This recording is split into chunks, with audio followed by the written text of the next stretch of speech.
മുഴുവനും പ്രേസ് എൻ്റെ പേര് മഞ്ജു. ദൈവത്തിൻ്റെ നാമത്തിൽ മഹത്വം ഉണ്ടാകട്ടെ. യേശുക്രിസ്തു രാജാവാണ്.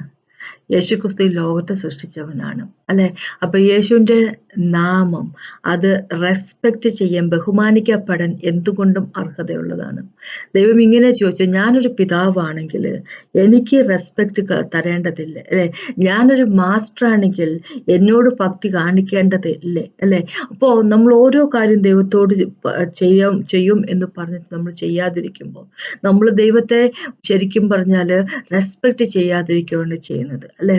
നമ്മൾ പാപത്തിൽ കൂടെ പിന്നെയും ഒരു കൂസലമില്ലാതെ നടക്കും. അറിയാതെ ചെയ്തു പോകുന്ന പാപത്തെ പറ്റിയല്ല പറയുന്നത്, കൊണ്ട് തന്നെ മനഃപൂർവ്വമായിട്ടൊരു ജീവിതശൈലി എങ്ങനെ നയിക്കും. ശരിക്കും പറഞ്ഞാൽ ദൈവത്തോട് കാണിക്കുന്നത് ബഹുമാനമില്ലാഴികയെ കാണിക്കുന്നത്, സ്നേഹമില്ലാഴികയെ കാണിക്കുന്നത് അല്ലെ. അപ്പൊ അങ്ങനെയുള്ള സിറ്റുവേഷനാണ് ദൈവം ചോദിക്കുന്നത്. ഞാനൊരു ഫാദർ ആണെങ്കിൽ, ഞാനൊരു പിതാവാണ്, നിങ്ങൾ എനിക്ക് തരേണ്ട റെസ്പെക്റ്റ് എവിടെയാണ് നിങ്ങൾ തരുന്നത് എന്ന് ചോദിക്കുന്നതിന്റെ കാര്യം വരുന്നു. അപ്പൊ നമ്മളൊരു ഒരു പ്രതിജ്ഞ ദൈവത്തിന്റെ പേരിൽ എടുത്തിട്ടുണ്ടെങ്കിൽ അല്ലെങ്കിൽ നമ്മൾ എന്തെങ്കിലും ചെയ്യാമെന്ന് ദൈവത്തോട് പറഞ്ഞിട്ടുണ്ടെങ്കിൽ അത് കൃത്യമായിട്ട് ചെയ്യാനുള്ള മനസ്സുള്ളവരായിരിക്കും അല്ലെ. അപ്പൊ അതിനെപ്പറ്റിയാണ് എനിക്ക് പറയാനുള്ളത്. മുമ്പോട്ട് പോകുന്ന നമുക്കൊന്ന് പ്രാർത്ഥിച്ച ശേഷം സംസാരിക്കട്ടെ. സമയത്ത് നന്ദി പറയുന്നു. Thank you Jesus master God.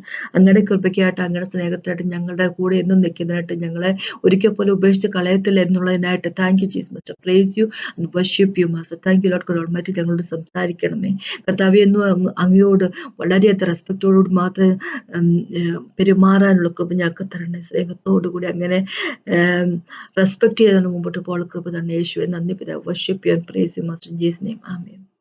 നമുക്കൊന്ന് മാലക്കായിലേക്ക് പോകും. മലാക്കി അല്ലെ, മലാക്കിയിലേക്ക് പോകും. അല്ലെങ്കിൽ മാലക്കായി അതിന്റെ 1-ാമത്തെ ചാപ്റ്ററിന്റെ 14-ാമത്തെ വാക്യം ഇങ്ങനെ പറഞ്ഞിരിക്കുന്നത്, എന്നാൽ തന്റെ ആട്ടിൻകൂട്ടത്തിൽ ഒരു ആൺ ഉണ്ടായിരിക്കെ കർത്താവിന് നേരിട്ട് ഊനമുള്ളൊരു തള്ളയെ യാഗം കഴിക്കുന്ന വഞ്ചകൻ ശപിക്കപ്പെട്ടവൻ.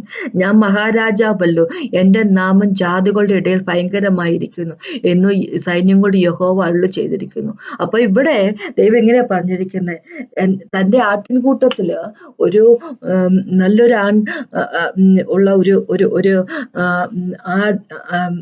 ആട് ഉണ്ടായിട്ടും കൂടെ ഊനമുള്ളൊരു ഒന്നിനെ കൊണ്ട് ബലി കൊടുക്കുന്ന ആൾക്കാർ ശപിക്കപ്പെട്ടവർ, വഞ്ചിക്കപ്പെട്ടവർ എന്ന് വഞ്ചകർ എന്ന് പറഞ്ഞിരിക്കുന്നു. എന്ന് വെച്ച് കഴിഞ്ഞാല് ദൈവത്തിന് കൊടുക്കേണ്ട റെസ്പെക്റ്റ് കൊടുക്കാതെ മനസ്സിന്റെ കട്ടി കൊണ്ട് എന്തെങ്കിലും ആവട്ടെ എനിക്കിപ്പോ ഇത്രയും മനസ്സോളന്നുള്ള അല്ലെങ്കിൽ ഉള്ളൊരു മനസ്ഥിതിയും വെച്ചിട്ടുണ്ട്, അല്ലെങ്കിൽ ഇതൊക്കെ എന്ത് വലിയ കാര്യമായിരിക്കും, ദൈവം അങ്ങോട്ട് ക്ഷമിക്കുന്ന വ്യക്തിയല്ലേ, അങ്ങ് ക്ഷമിച്ചോളൂന്നേ. നമുക്ക് ഈ ഊനമുള്ളതിനെയൊക്കെ അങ്ങോട്ട് ബലി കൊടുക്കുവാണെങ്കിൽ ശരിക്കും പറഞ്ഞാൽ അതങ്ങോട്ട് ആടിനെ കൊണ്ട് കൊടുത്തു കഴിയുമ്പോൾ അതിനെ കട്ട് ചെയ്തിട്ട് അതിന്റെ മാംസം എല്ലാം കൂടെ തീയിലിട്ട് കരിക്കാനുള്ളതല്ലേ. ഈ ഊന ഇല്ലാത്ത നമ്മുടെ വീട്ടിൽ നിൽക്കുകയാണെങ്കിൽ നമുക്ക് 4 കാശിനുള്ള വക ഉണ്ടാക്കാമല്ലോ. അങ്ങനെയൊക്കെ ഒരു മനസ്ഥിതിയൊക്കെ ആയിട്ട് ജീവിക്കുന്ന വ്യക്തികൾ അല്ലെ, എത്രമാത്രം വിശ്വാസികളാണെന്ന് പറഞ്ഞാൽ പോലും അവര് വഞ്ചിക്കുന്നവരാണ്, ശപിക്കപ്പെട്ടിരിക്കുന്നവരാണ് എന്നാണ് ദൈവം പറഞ്ഞിരിക്കുന്നത്. അപ്പോൾ ഈ മാലാഖി എഴുതുന്ന ഈ സമയത്ത് ഈ ബുക്കിനെ പറ്റി പറയുവാണ്. നമുക്കറിയാം ഇത് എഴുതുന്ന സമയം എപ്പോഴാന്ന് വെച്ച് കഴിഞ്ഞാൽ എക്സൈലിന് വിട്ടിരുന്ന ജൂഡയിലുള്ള ആൾക്കാരെ അല്ലെ, നാട് കടത്തിയിരുന്ന ജൂഡയിലുള്ള ആൾക്കാരെ ബാബിലോണിൽ ദൈവം കൊണ്ടുവരുന്ന സൈറസ് രാജാവ് വഴി. അപ്പൊ ആ സമയത്ത് ഇസ്രായേലും ജൂഡൻ രണ്ടായിരുന്നല്ലോ. അപ്പൊ ജൂഡന്റെ കണ്ടീഷനൊക്കെ വളരെ മോശമായിട്ട് കിടക്കുന്നു. ജെറുസലേമിന്റെ പുറത്തെ ഭിത്തിയെല്ലാം ഇടിച്ച് പരുവത്തിലായി കിടക്കുന്നു അല്ലെ.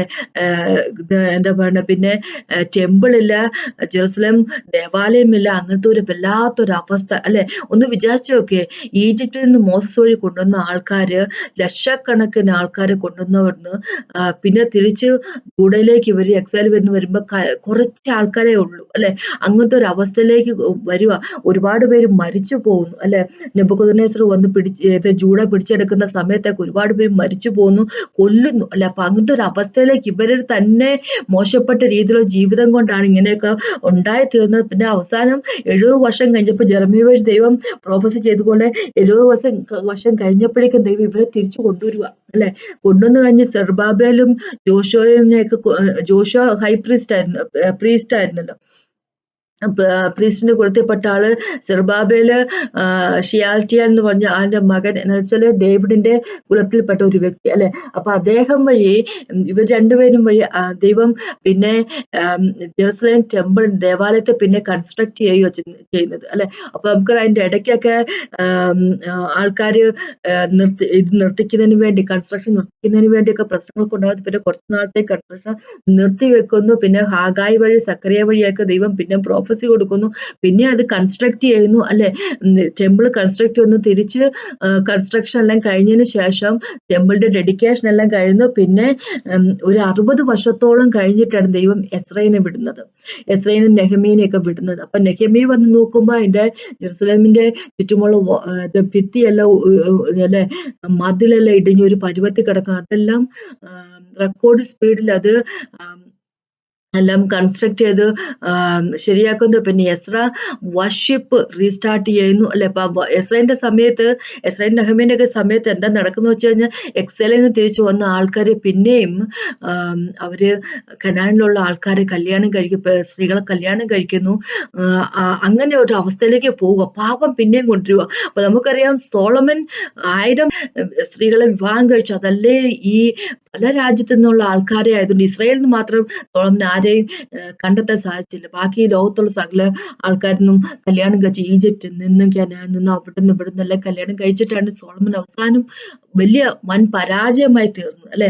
അങ്ങനെയാണ് ഇസ്രായേലിലേക്ക് ഈ ഐഡൽ വർഷിപ്പും കാര്യങ്ങളും വിഗ്രഹാരാധനയും കാര്യങ്ങളും എല്ലാം കൊണ്ടുവന്നു. പിന്നെ ജൂഡയായിട്ടും ഇസ്രായേലായിട്ടൊക്കെ രണ്ട് രാജ്യങ്ങളെ പിരിയാനുള്ള കാര്യം, ഇവര് എക്സൈലൊക്കെ കഴിഞ്ഞിട്ട് ദൈവം ഇവരെ കൊണ്ടുവന്ന് ബാബിലോണിൽ നിന്ന് കൊണ്ടുവന്ന് കഴിഞ്ഞപ്പോൾ പിന്നെ ഇവര് പിന്നെ ഇതേ റൂട്ടിൽ തന്നെ ഇവർ സഞ്ചരിച്ചുകൊണ്ടിരിക്കും. അപ്പൊ പിന്നെ അന്ന് എസ്രേന്റെ സമയത്ത് എന്താ പറയുക, പിന്നെ ദൈവത്തിന് മുമ്പിൽ ഈ മനുഷ്യര് ഏറ്റു പറയുന്നു, കുറ്റമല്ല ഏറ്റു പറയുന്നു എസ്ര വഴി അല്ലെ. എസ്ര അതിന് നേതൃത്വം കൊടുക്കുന്നു, അതിന് ഏറ്റു പറഞ്ഞ് പിന്നെ അവര് കല്യാണം കഴിച്ചിരുന്ന മറ്റു രാജ്യത്ത് നിന്ന് കല്യാണം കഴിച്ച സ്ത്രീകളെയൊക്കെ ഒരു ഉപേക്ഷികൾ എന്നൊക്കെ പറഞ്ഞു അതെല്ലാം നടത്തി അവര് മുമ്പോട്ടൊരു മനോഹരമായിട്ടുള്ള ജീവിതം, ദൈവത്തിന് വഴിക്കൂടെ നടന്നുള്ള ജീവിതം നയിക്കാമെന്നൊരു തീരുമാനമൊക്കെ എടുത്തിരുന്നു. പക്ഷെ അതൊന്നും ശരിയായില്ല. എന്ന് വെച്ച് കഴിഞ്ഞാൽ അതൊന്നും പിന്നെ അങ്ങ് പ്രാവർത്തികമല്ല. കുറച്ച് ദിവസത്തേക്ക് പ്രാവർത്തികമാക്കി. എസ്ര വന്നുപോയി, നെഹമ്യാന്റെ സമയം കഴിഞ്ഞു, ഹാഗായും സക്കറിയായും അതെല്ലാം ഇവരെല്ലാം മരിച്ചൊക്കെ പോയി കഴിഞ്ഞിട്ടായിരിക്കുമല്ലോ. എക്സൈലിൽ നിന്ന് ആൾക്കാർ വന്നതിന് ശേഷം, ബാബിലോണിൽ നിന്ന് വന്ന ശേഷം ഒരു 100 വർഷത്തോട് അടുക്കുന്ന സമയത്ത് ആണ് മലക്കായി ബുക്ക് എഴുതുന്നത്. മലക്കായി എഴുതുന്ന സമയത്ത് ഇവര് ചെയ്യുന്നത് മഹാമോശപ്പെട്ട കാര്യമാണ്. ഇപ്പൊ ആദ്യത്തെ ചാപ്റ്റർ തന്നെ 2ാമത്തെ വാക്ക് പറയുന്നത് ദൈവം ഇങ്ങനെ ഞാൻ നിന്നെ സ്നേഹിക്കുന്നു എന്ന് സ്നേഹിച്ചു എന്ന് പറയുമ്പോൾ കൂടുതൽ ആൾക്കാർ ചോദിക്കും എങ്ങനെ ഞങ്ങളെ സ്നേഹിച്ചു എന്നുള്ള ചോദ്യമാണ് ചോദിക്കുന്നത്. അപ്പൊ 3 ചാപ്റ്റർ, മലക്കായ്ക്ക് 4 ചാപ്റ്റർ ഉള്ളപ്പോ 3 ചാപ്റ്റർ എടുത്ത് നോക്കുമ്പോൾ ഇവര് ചെയ്യുന്ന കുറ്റങ്ങളെ പറ്റി, കുറ്റമല്ല പാപങ്ങളെ പറ്റി ദൈവം ഇങ്ങനെ എണ്ണി പറഞ്ഞുകൊണ്ടിരിക്കുകയാണ് അല്ലെ. അപ്പൊ ഇവിടെ ദൈവം സംസാരിക്കുന്നത് ദൈവം സ്പിരിച്വൽ ആയിട്ടുള്ള കാര്യത്തിന് മാത്രം ദൈവമല്ല അല്ലെ. ദൈവം നമ്മൾ ഇന്ന് സ്പിരിച്വൽ എന്ന് പറഞ്ഞു കഴിഞ്ഞാൽ, ഞാൻ അങ്ങനെ പറഞ്ഞൊരു ഉദ്ദേശം എന്ന് വെച്ചാല് നമ്മളിപ്പോ ബൈബിൾ വായിക്കുന്നതിന്റെ പ്രാർത്ഥിക്കുന്നതിന്റെ അങ്ങനെ മാത്രമുള്ള ദൈവമല്ല അല്ലെ. നമ്മളുടെ ജീവിതത്തിന്റെ എല്ലാ ഏരിയയിലും എല്ലാ ഏരിയയും ദൈവത്തിലായിരിക്കുന്നതായിരിക്കണം അല്ലെ. നമ്മുടെ വിവാഹമാണെന്ന് പറഞ്ഞാലും, കുഞ്ഞുങ്ങളുടെ ജീവിതം പറഞ്ഞാൽ, നമ്മുടെ കുടുംബജീവിതം എന്ന് പറഞ്ഞാൽ, ഫൈനാൻസും, അങ്ങനെ എല്ലാ ഏരിയയും, നമ്മുടെ ജോലിയും ചർച്ചും എല്ലാത്തിന്റെയും നാഥൻ യേശുക്രിസ്തു തന്നെ ആയിരിക്കണം. അല്ലെങ്കിലാണ് പ്രശ്നം വരുന്നത് അല്ലെ. അപ്പൊ ഇവിടെ ദൈവം ഇങ്ങനെ ഈ ബുക്ക് മലാക്കി എന്നുള്ള ബുക്ക് എങ്ങനെ വെച്ചാൽ അത് കംപ്ലീറ്റ് ഇസ്രായേൽ അന്ന് ജൂഡയിലുണ്ടായിരുന്ന ആൾക്കാരുടെ, ദൈവം ബാബിലോണിൽ നിന്ന് കൊണ്ടുവന്ന ജൂഡയിലുണ്ടായിരുന്ന ആൾക്കാർ അവരുടെ ജീവിതത്തിന്റെ എല്ലാ ഏരിയയെ പറ്റിയാണ് പറയുന്നത്. ഒന്നാമതായിട്ട് ദൈവം പറഞ്ഞിരിക്കുന്നത് സ്പിരിച്വൽ ആയിട്ട കാര്യം അല്ലെ. ടെമ്പിളിൽ യാഗം കഴിക്കുന്നതിനെ പറ്റി പറയും. അപ്പൊ ഇങ്ങനെ യാഗം കഴിക്കുന്നതിന് ഇവരെന്താ ചെയ്യുന്നത് വെച്ച് കഴിഞ്ഞാൽ, ഊനമില്ലാത്ത ആട്ടുംകുഞ്ഞിനെ അല്ലെ ഊനമില്ലാത്ത മൃഗങ്ങളെ വേണം സാക്രിഫൈസ് ചെയ്യാന്ന് പറഞ്ഞ് ലേവ്യക്ക് പുസ്തകത്തിൽ ഓൾറെഡി പറഞ്ഞിട്ടുള്ള കാര്യം. പക്ഷെ അതൊന്നും വേണ്ടെന്ന് വെച്ചിട്ട് കാണുന്നതിനെ പിടിച്ചോണ്ടെങ്കിൽ പോരുക. തട്ടുള്ളതിന് മുടന്നുള്ളതിന് കണ്ണ് കാണാത്തതിന് കുരുടുള്ളതിന് എന്തൊക്കെ അവർക്ക് ഉപയോഗയോഗ്യമല്ലാത്ത കാര്യങ്ങൾ കൊണ്ട് ദൈവത്തിന് അവർ സാക്രിഫൈസ് ചെയ്തുകൊണ്ടിരിക്കുക അല്ലെ. അങ്ങോട്ടൊരു അവസ്ഥയിലേക്ക് അവർ അധപ്പതിച്ചു പോയി. ഇവരുടെ നല്ല ആനിമൽസിനെ എന്താ പറയുക സാക്രിഫൈസ് ചെയ്യുന്ന അവര് ഒരു പ്രതിജ്ഞ എടുത്തിരുന്ന ആൾക്കാര് ഇവരെന്താ ചോദിച്ചാൽ തങ്ങൾക്ക് വീട്ടിൽ ഒരു ഉപകാരത്തിനും കൊള്ളാത്ത എന്താ പറയുക ആനിമൽസിന് ഇവര് കൊണ്ട് കൊടുത്തിരിക്കുന്നു വെച്ച് കഴിഞ്ഞാല് ഞങ്ങളുടേതിന് വിലയുണ്ട് ദൈവത്തിന് കൊടുക്കുന്നതിന് എന്ത് വലിയ കാര്യം ഇരിക്കുന്നു എന്നുള്ള രീതിയിൽ ഒരു അവസ്ഥയിലേക്ക് ഇവർ മാറിയിരിക്കുന്നു. അപ്പൊ അതുകൊണ്ട് ദൈവം പറഞ്ഞ് ആ വാതിലൊന്നും അടയ്ക്കാൻ ആൾക്കാരില്ല അവിടെ. ഇവര് ഇതിന്റെ അകത്തോട്ട് ടെമ്പിളിന്റെ അകത്തോട്ട് വരാതിരിക്കാത്ത രീതിയിൽ ആ വാതില് ഒന്ന് അടയ്ക്കാൻ ആൾക്കാരില്ല. എന്റെ മുമ്പിലേക്ക് ഇവര് വരാതിരിക്കുമല്ലോ അല്ലെ. 10ാമത്തെ വാക്ക് 1ാമത്തെ ചാപ്റ്ററിന്റെ 10ാമത്തെ വാക്കിന് പറഞ്ഞു മാലക്കായൻ ഇങ്ങനെ പറഞ്ഞിരിക്കുക, നിങ്ങൾ എന്റെ യാഗപീഠത്തിൽ വെറുതെ തീ കത്തിക്കാതിരിക്കേണ്ടതിന് നിങ്ങൾ ആരെങ്കിലും വാതിൽ അടച്ചു കളഞ്ഞാൽ കൊള്ളാമായിരുന്നു, എനിക്ക് നിങ്ങൾ പ്രസാദമില്ല എന്ന് സൈന്യങ്ങളുടെ യഹോവ അരുളി ചെയ്യുന്നു അല്ലെ. അപ്പോൾ നമുക്ക് ഇഷ്ടമുള്ളതും കൊണ്ട് വന്നു കഴിഞ്ഞാൽ ദൈവത്തിന് സ്വീകാര്യമില്ല. ഇഷ്ടമുള്ളത് കൊണ്ട് നമുക്ക് വരേണ്ടി വരുന്നത് എപ്പോഴാന്ന് വെച്ച് കഴിഞ്ഞാൽ നമ്മളുടെ മനസ്സിൽ അഹങ്കാരം ഉള്ളപ്പോഴാണ് അല്ലെ. ദൈവത്തെ ആശ്രയിക്കാൻ, ദൈവത്തെ റെസ്പെക്ട് ചെയ്യാൻ മനസ്സിലാതിരിക്കുന്ന കാര്യങ്ങളിലാണ് നമ്മൾ അങ്ങനത്തെ ഒരു ആറ്റിറ്റ്യൂഡ് എടുക്കുന്നത്. അപ്പൊ ഇത് ഈ മാലക്കായ് എന്നുള്ള ബുക്ക് എഴുതിയിരിക്കുന്നത് ജൂഡയിലുള്ള ആൾക്കാർക്ക് വേണ്ടി മാത്രമല്ലല്ലോ, ഇസ്രായേലിലുള്ള ആൾക്കാർക്ക് വേണ്ടി മാത്രമല്ല, നമ്മൾക്കും കൂടിയല്ലേ.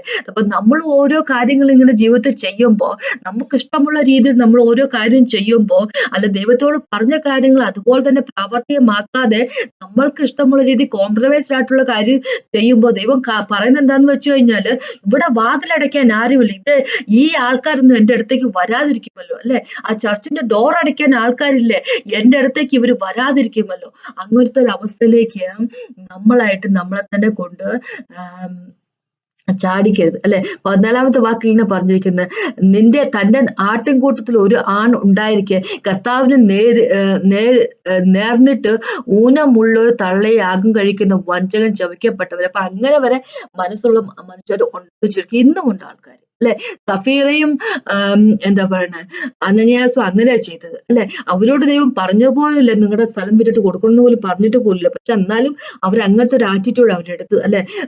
സ്ഥലം വിട്ടത്തിൽ കുറച്ച് പൈസ വീട്ടിൽ വെക്കാൻ വേണ്ടി ഉള്ള മനസ്സ് കാണിച്ച വ്യക്തികളാണ് അവർ ചെയ്തത്. 2ാമത്തെ ചാപ്റ്ററിലേക്ക് വരുമ്പോൾ നമുക്ക് കാണാൻ പറ്റും ഇവർ എന്താ ചെയ്തോണ്ടിരുന്നു വെച്ച് കഴിഞ്ഞാല് തോന്നിവാസം കാണിക്കുക എന്ന് വെച്ച് കഴിഞ്ഞാല് അവരുടെ വൈഫുമാരെ ഡിവോഴ്സ് ചെയ്ത് വിടുക. ഒരു കാര്യമില്ലാതെ ഡിവോഴ്സ് ചെയ്യുന്നത്, അവർക്ക് ഇഷ്ടമില്ലാഞ്ഞിട്ട് അവർ ചുമ്മാ അങ്ങ് ഡിവോഴ്സ് ചെയ്ത് വിടുക, ഒരു കാര്യവുമില്ല അല്ലെ. എന്നിട്ട് അവര് പിന്നെ വേറെന്താ ചെയ്യുന്നത്, ഈ ഐഡിൽസിനെ വർഷിപ്പ് ചെയ്യുന്ന വിഗ്രഹങ്ങളെ ആരാധിക്കുന്ന സ്ത്രീകളെ കല്യാണം കഴിച്ചു കനാനിൽ നിന്നൊക്കെ കല്യാണം കഴിച്ചുകൊണ്ടിരിക്കുക അവര് ചെയ്യുന്നത് അല്ലെ. പിന്നെ 3ാമത്തെ ചാപ്റ്ററിലേക്ക് വരുമ്പോൾ അവരുടെ ഇടയിൽ താമസിക്കുന്ന ഫോറിനേഴ്സിനെ അവര് ഒപ്രസ് ചെയ്യുന്നു. പിന്നെ അവരുടെ ഇടയിൽ തന്നെ വർക്ക് ചെയ്യുന്നവര് അല്ലെ, അവരുടെ സഹോദരങ്ങൾക്ക് വർക്ക് ചെയ്യുന്നവർക്ക് അവർക്ക് ശമ്പളം കൊടുക്കുന്നില്ല, ദൈവത്തിന്റെ പേര് തൈത്ത് കൊടുക്കുന്നില്ല.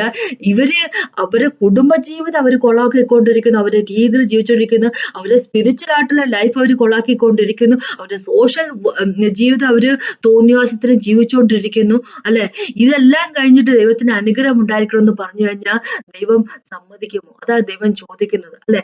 ഇവര് ഇങ്ങനെയുള്ള ആൾക്കാരെ വിക്കഡ് ആയിട്ടുള്ളവർ എന്ന ദൈവം വിളിക്കുന്നു, ഇങ്ങനെയുള്ള ആൾക്കാരെ വിക്കഡ് ആയിട്ടുള്ള. അപ്പൊ അത് എന്ന് ദൈവം വിളിക്കുക. അതുകൊണ്ട് ദൈവം പറയുന്നത് ഇവരെയൊക്കെ ഇങ്ങോട്ട് ടെമ്പിളിൽ കടത്തി വിടാതെ ഡോറൊന്ന് അടക്കി ഇവര് വന്ന് യാഗം കഴിക്കാതിരിക്കുമല്ലോ. അപ്പൊ നമ്മുടെ തോന്നിയാസത്തിന്റെ ഒരു ജീവിതം, അതിനു വേണ്ടിയല്ല ദൈവം നമ്മളെ രക്ഷപ്പെടുത്തിയിരിക്കുന്നത്. ഇസ്രായേലിന്റെ മക്കളെ ജൂഡയിൽ നിന്ന ആൾക്കാരെ, യഹൂദന്മാരെ അല്ലെ, ഇവരുടെ മോശപ്പെട്ട രീതിയിലുള്ള ജീവിതം കൊണ്ടാണ് അവരെ എക്സൈലിൽ വിടേണ്ടി വന്നത്. പക്ഷെ അവിടെ തിരിച്ച് ജീവിതത്തിലേക്ക് തിരിച്ചു കൊണ്ടുവന്നത്, പാപത്തിന്റെ പിടിയിലായിരുന്ന വ്യക്തികളെ ജീവിതത്തിലേക്ക് തിരിച്ചു കൊണ്ടുവന്നിരിക്കുന്നത് പിന്നെ അതേപോലത്തെപ്പെട്ട ഒരു ജീവിതം ജീവിക്കുന്നതിന് വേണ്ടിയല്ല.